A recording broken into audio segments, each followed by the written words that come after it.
Jemaah sekalian yang dimuliakan dan diberkahi Allah Subhanahu wa taala, hari ini hari Jumat, dan Jumat pertama di tahun baru Hijriah ini, Jumat yang pertama di bulan Muharram. Dan Rasulullah sallallahu alaihi wasallam bersabda di hadis yang sahih, afdalus siyam ba'da Ramadan siyam syahrillahil muharram. Sebaik-baik puasa sesudah Ramadan adalah bulan Muharram. Dikenal selain bulan Ramadan, Rasulullah sallallahu alaihi wasallam berbanyak puasa di bulan Muharram sama bulan Sya'ban. Berbanyak puasa Rasul sallallahu alaihi wasallam di bulan Muharram dan di bulan Sya'ban. Karena di bulan Sya'ban, pertengahan bulan Sya'ban itu dinaikkan amal kita sepanjang tahun. Jadi amalan kita selama 1 tahun naik pertengahan Sya'ban. Diampuni oleh Allah dosa-dosa kita selama 1 tahun. Di Syahrullah al-Muharram, Rasulullah sallallahu alaihi wasallam berbanyak puasa. Di antara puasa yang disunnahkan adalah Ashura. Ashura artinya tanggal 10. Kalau bahasa Arab Asyara, tanggal 10 Muharram. Ceritanya Rasulullah sallallahu alaihi wasallam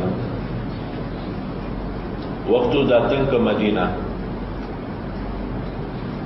melihat orang Yahudi berpuasa hari Ashura itu. Rasulullah sallallahu alaihi wasallam bertanya kepada Yahudi, karena Yahudi waktu itu penduduk Madinah, tidak ada penduduk Makkah. Makkah itu banyakkan orang kufar Quraisy. Kalau Madinah ada Aus, ada Khazraj yang namanya Al-Ansar, dan dua-duanya berasal dari Yaman.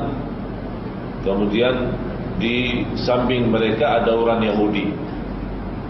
Dan orang Yahudi waktu itu menguasai ekonomi Madinah.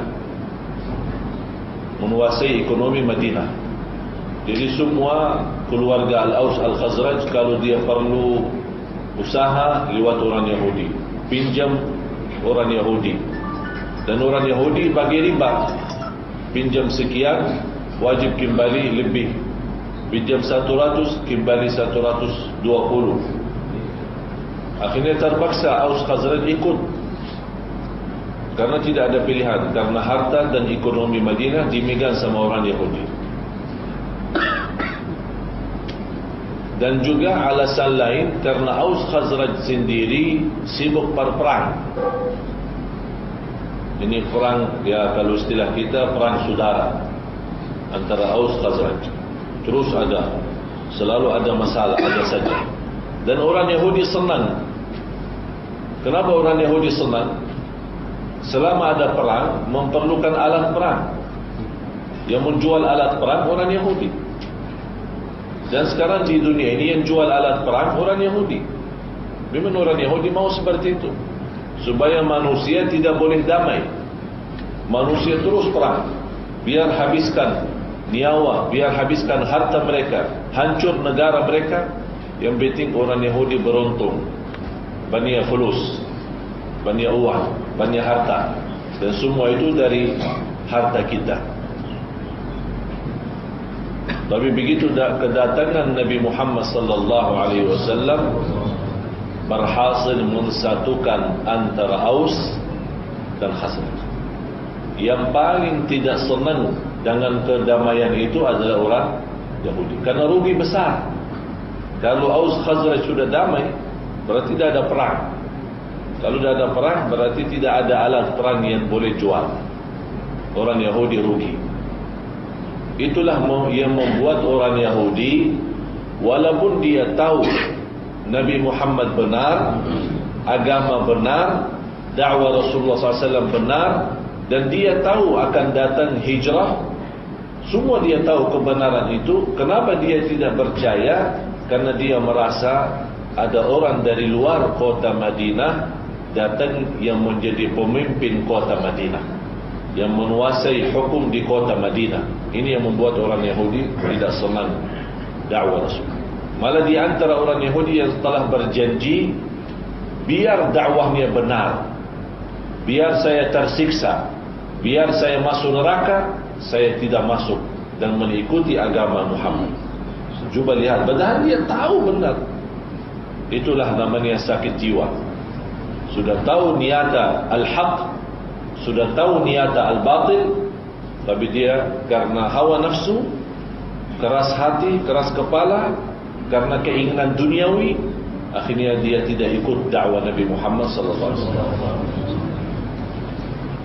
Rasul melihat mereka berpuasa hari Ashura. Rasulullah bertanya, kenapa wahai ma'asyara Yahud, kalian puasa hari Ashura?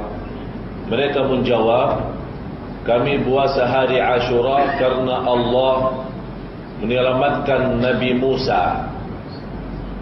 Dan Nabi Musa kan Nabi orang Yahudi kan, Bani Israel. Nabi Musa AS. Nabi Musa AS, waktu dia melarikan diri sama kaumnya Bani Israel dari Fir'aun, sampai dari Mesir tembus ke Laut Merah di bagian utara atas, mau tembus.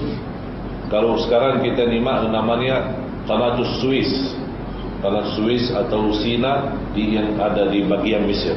Dia mau tembus ke sana. Dan Allah Subhanahu wa taala begitu sudah sampai ke batasan laut, Bani Israel berkata kepada Nabi Musa, wahai Nabi Musa, mau kemana lagi? Di depan sudah laut, di belakang sudah Fir'aun. Pasti kita mati. Pasti kita mati. Sudah tidak boleh apa-apa. Apa jawab Nabi Musa? Kalla, tidak. Ini namanya keyakinan. Kapan boleh muncul yakin? Kalau kita bertanya sama semua orang Muslim, anda yakin kepada Allah? Ya, saya yakin. Bukan jawabannya saya yakin, tapi yakin muncul saat kita menghadapi cubaan dan ujian. Ini baru yakin tidak. Kita melihat sudah tidak ada jalan keluar, tapi Allah melihat keyakinan kita di saat itu. Bukan saat kita nyaman ditanya, anda yakin? Ya, saya yakin. Ya, nyaman. Sekarang lagi aman. Yakin pasti. Tapi pas ada ujian dan musibah, iman di situ akan terpuncang. Tidak jelas apakah betul yakin sempurna atau tidak. Kalau Nabi Musa AS langsung jawab, tidak pakai fikir-fikiran. Laut di depan, Fir'aun di belakang, tidak berfikir hanya Allah Subhanahu wa ta'ala. Dia menjawab, kalla inna ma'iya rabbi sayahdin. Allah bersamaku dan Allah akan memberikan petunjuk kepadaku. Belum selesai bicara Nabi Musa alaihissalam berkata semacam itu, Allah langsung nurunkan wahyu. Wahai Nabi Musa, pukullah air laut itu dengan tongkat yang kamu mau. Tongkat? Mau apain tongkat? Kayu kecil. Ini laut. Ya kan semua makhluk Allah. Kayu itu dari mana? Dari pohon kan? Dan pohon makhluk Allah. Allah jadikan tongkat itu lebih dahsyat daripada nuklir. Kalau Allah kun, Bani Israel ketawa. Apa yang mau dibuat sama tongkat itu? Langsung, karena kelompok mereka 12 golongan. Bani Israel waktu itu 12 kelompok, dan setiap kelompok punya pemimpin, kepala yang urus mereka, macam tentara lah. Begitu Allah memberitakan Nabi Musa dalam keyakinan membawa tongkat itu dan memukul air laut, pecah air laut menjadi 12 perjalanan. Terbuka jalan. Kalau kita bilang jalan highway, ya, tahu jalan highway? 12 jalan highway, silahkan lewat. Tapi ini cuba bayangkan, subhanallah, air laut terpecah dan ada 12 jalan. Di antara jalan sama jalan ada air laut itu, tetap masih ada berdiri, sambil terlihat ikan di dalamnya. Begitu mereka masuk, ada rasa ragu-ragu, mana yang lain? Karena ini kelompok tidak boleh lihat kelompok yang lain, karena semua dipecah antara laut. Biar mereka tenang, Allah bukakan jendela, window di dalam laut itu, biar mereka tengok, oh ini kawan masih ada, ini kawan semua ada. Terus mereka semua berjalan dengan aman. Subhanallah, dahsyat. Begitu mereka diselamatkan oleh Allah. Itu peristiwa terjadi di 10 Muharram. Peristiwa ini terjadi di 10 Muharram. Begitu mereka diselamatkan oleh Allah, datang Fir'aun. Fir'aun ada ragu-ragu, tunggu dulu, biar ini kita lihat mereka. Sampai mereka sudah tembus dan sudah lurus, sudah lewat. Ini macam mana?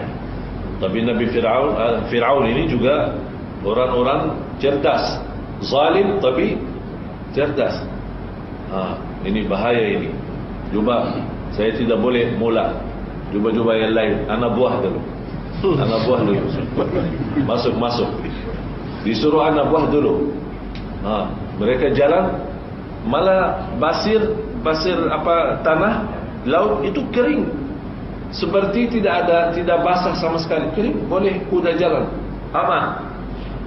Fir'aun melihat dia punya anak buah sudah jalan sampai pertengahan jalan, aman, tidak ada masalah. Langsung Fir'aun ikut. Ada satu riwayat Fir'aun tidak mau jalan, dan Fir'aun naik sebuah kuda. Allah subhanahu wa ta'ala turunkan Nabi Malaikat Jibril membawakan kuda yang menggoda kuda Fir'aun. Jadi Fir'aun dia tak boleh nampak, tapi kuda ini nampak ada kuda. Begitu kuda ini jalan, yang namanya mencari, ya, terus ikut lari. Fir'aun kaget, dia tahan, tak boleh tahan. Sudah, karena ini kuda ini lagi mencari kuda yang di depan ini, mungkin mau nikah atau apa. Jadi dia lari, dia ikut lari. Udah masuk, Fir'aun kaget, ini ditahan, tidak boleh tahan. Ini ada satu riwayat juga dibenarkan oleh ulama dalam sejarah. Begitu sudah terjemah semua Fir'aun sama semua dia punya kelompok tentera sudah masuk ke dalam, Nabi Musa alaihissalam diperintahkan oleh Allah pukul kembali air laut itu. Dari sebelah sana sudah nyebrangkan, sudah lewat, dipukul sama Nabi Musa, air laut kembali rapat lagi, dan tenggelam Fir'aun sama semua yang pengikutnya. Di saat itu Fir'aun masih ada harapan diselamatkan, dan dia mengucapkan kalimat La ilaha illallah. Dia berkata, saya mau beriman. Dia tidak berkata saya beriman kepada Allah, tapi dia bagi jalur kanan kiri. Saya beriman kepada yang telah Banu Israel beriman. Cuba lihat, Fir'aun juga masih belum begitu sempurna. Sampai dalam keadaan ini tidak mau beriman langsung. Saya beriman semacam mana Banu Israel beriman. Kenapa tidak berkata saya berimanlah saja kepada Allah langsung? Kenapa mau ambil jalur yang panjang? Tapi Malaikat Jibril dia tidak mau. Sampai dia ambil basir dari laut, melemparkan muka Fir'aun supaya tidak boleh mengucapkan kalimat syahadat.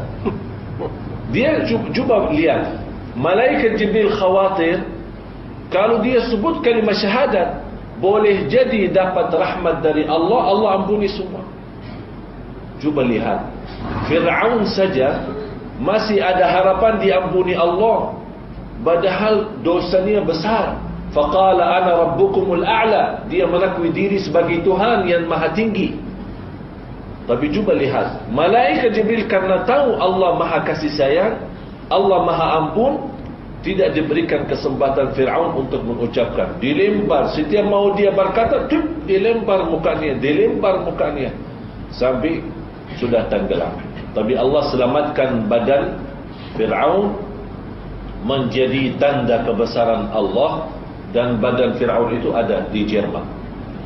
Ada salah satu museum di Jerman, dulu ada di Mesir, sudah dipindah kemari ke Jerman, sekarang ada di museum Jerman. Jasad Fir'aun, kalau Fir'aun kan setiap pemimpin Mesir dinamakan Fir'aun, tapi ini namanya Fir'aun Musa. Fir'aun Musa yang dimaksud Fir'aun zaman Nabi Musa AS. Tapi kalau selama orang pemimpin di Mesir semua dinamakan Fir'aun.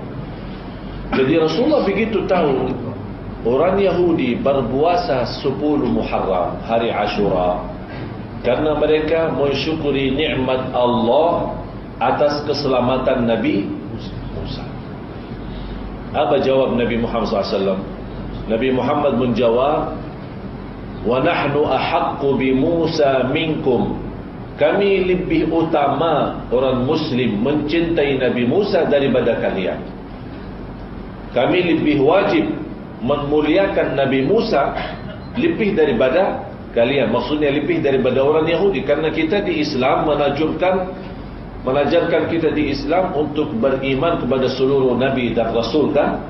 Antu'mina billahi wa malaikati wa kutubihi wa rusulih. Semua para Nabi dan Rasul kita akui mereka benar, dan mereka semua adalah utusan Allah. Di antara mereka yang terbaik, yang termulia adalah Nabi Muhammad sallallahu alaihi wasallam. Oleh karena itu Rasul mensunnahkan puasa hari Ashura untuk mensyukur nikmat Allah terhadap selamatan Nabi Musa alaihissalam. Karena orang Yahudi puasa 1 hari, Rasul memerintahkan sahabat puasalah hari Ashura, tapi tambah 1 hari lagi supaya tidak sama dengan orang Yahudi. Karena Rasul selalu suka berbedaan sama orang Yahudi, tidak suka perbuatannya yang sama, walaupun dalam hal kebaikan. Orang Yahudi puasa Ashura, kita disunnahkan puasa 3 hari, 9, 10, 11. Ini yang terutama. Kalau tidak mampu 3 hari, boleh 2 hari, 9 dan 10. Kalau tidak mampu hanya 1 hari saja, boleh saja. Walaupun sebagian ulama menganggap puasa 1 hari sendiri makruh karena merupai orang Yahudi. Tapi saya menambil boleh-boleh saja. Kalau kita tidak mampu puasa 3 hari atau 2 hari, tidak apa kita puasa 1 hari, tidak menjadi masalah. Tapi kita selalu mencari yang terbaik. Kalau yang terbaik ya 3 hari. Dan Allah Subhanahu wa taala memberikan pahala, diampuni dosa lalu. Jadi dalam puasa beda sama puasa Arafah. Kalau puasa hari Arafah, sebagaimana di hadis yang diriwayatkan Imam Muslim, Allah akan ampuni dosa puasa Arafah. Orang yang berpuasa Arafah diampuni dosa lalu sama dosa yang, subhanallah, belum dosa sudah diampuni duluan. Belum dosa sudah diampuni duluan. Kalau hari Ashura diampuni dosa tahun lalu. Oleh karena itu, kalau kita berminat untuk menjaga puasa, itu sangat luar biasa manfaatnya. Karena sebaik-baik puasa selepas Ramadan adalah puasa bulan Muharram. Kalau kita puasa setiap hari boleh, mau gantian sehari-hari boleh, mau hanya Isnin Kamis boleh. Dan kita berusaha, misal saya akhiri contoh puasa, misal besok hari Kamis, ini hari Jumat kan, tanggal 2, hari Kamis besok, jadi tanggal 8 Muharram kita puasa sunnah Kamis, karena sunnah Kamis. Hari Jumat tanggal 9, hari Sabtu tanggal 10, hari Jumat tanggal 11. Jadi kita ikutin puasa sunnah Kamis, kemudian puasa 9, 10, 11 itu menjadi untuk hari Ashura, supaya berbeda sama orang Yahudi. Karena orang Yahudi puasa cuma 1 hari. Kemudian habis 11 kita teruskan lagi bertanahan bulan Ayyamul Bid. Karena ada puasa Ayyamul Bid adalah 12, 13, dan 14. Kalau kita boleh dapatkan semua ini, Masya Allah luar biasa. Mula hari Kamis, Jumaat, Sabtu, Ahad, Senin, kemudian Selasa. Ini cuba lihat manfaatnya luar biasa. Oleh kerana itu jemaah sekalian, macam kesempatan ini mohon jangan sia-sia. Manfaatkan, pahala sangat luar biasa. Dan kita termasuk juga orang-orang yang mensyukuri nikmat Allah Subhanahu wa taala lewat puasa. Tidak sama Ashura yang dilakukan oleh kelompok-kelompok umat Islam yang kita lihat dijadikan pesta, dijadikan acara-acara besar-besar, atau dijadikan hari-hari raya anak yatim, atau dijadikan macam-macam mukul-mukul diri, macam kelompok Syiah mukul-mukul diri sambil berdarah. Sambil ada orang kemarin bagi SMS, kalau ada orang Syiah mau mukul diri, jangan susah-susahlah. Kalau sudah Ashura, dah usah capek. Datang kemari, kami aja yang mukul saja, biar habis-habisan. Ya, jadi dah usah mukul diri. Kita insyaAllah tugas, boleh. Kalau mau mukul diri, dah usah capek. Datang sini kemari, kita insyaAllah habiskan. Ya, jadi hal seperti itu, ini semuanya melanggar aturan Islam. Alasannya mereka memuliakan Al-Husain. Al-Husain cucunya Nabi Muhammad SAW. Kalau kita betul-betul mau muliakan Husain radhiyallahu an, ikuti ajaran kakeknya Nabi Muhammad SAW. Kalau kita betul memuliakan Al-Husain, ikuti ajaran kakeknya Nabi Muhammad SAW. Jangan kita buat sendiri aturan baru dan agama baru. Oleh kerana itu berhati-hati, jangan sampai kita dibodohi, jangan sampai kita terjumus. Sekarang golongan Syiah itu sudah di mana-mana, menyebar fitnah. Oleh kerana itu wajib kita belajar banyak supaya kita hati-hati. Tidak perlu kita menjerit mereka, tapi kita harus fahami sunnah Rasul apa, kewajiban kita terhadap sahabat.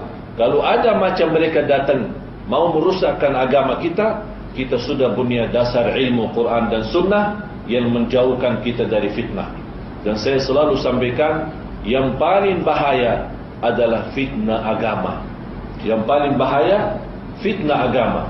Kita merasa diri benar, tapi ternyata kita tidak punya dasar. Qul hal nunabbi'ukum bil akhsarina a'mala alladhina dhalla sa'yuhum fil hayatid dunya wa hum yahsabuna annahum yuhsinuna sun'a. Suratul Kahfi ayat 102 sama 103. Ini Allah tunjukkan kepada orang yang merasa diri berbuat baik, tapi ternyata dia rugi dunia akhirat. Na'udzubillah. Mudah-mudahan kita senantiasa dapat petunjuk oleh Allah Subhanahu wa taala, istiqamah atas iman Islam, istiqamah sampai akhir hayat atas kitab dan sunnah Nabi Muhammad sallallahu alaihi wasallam. Dan mudah-mudahan semua yang hadir mendapatkan syafaat Nabi Muhammad sallallahu alaihi wasallam di hari kiamat. Ya Allah ya Arhamar Rahimin, jadikan pertemuan ini bermanfaat, ilmu yang kami belajari berguna, dan berikan kepada kami kekuatan lahir dan batin untuk mengamalkan ilmu yang kami belajari. Birahmatika ya Arhamar Rahimin. Allahumma arina al-haqqa haqqan warzuqna ittiba'ah, wa arina al-batila batilan warzuqna ijtinabah, wa la taj'alhu multabisan alayna fanadil. Rabbana atina fid dunya hasanah wa fil akhirati hasanah wa qina adzaban nar. Wa sallallahu wa sallam wa baraka ala sayyidina wa nabiyyina Muhammad wa ala alihi wa sahbihi wa sallam. Walhamdulillahi rabbil alamin. Akhirul kalam. Subhanakallahumma wa bihamdik, ashhadu an la ilaha illa anta, astaghfiruka wa atubu ilayk.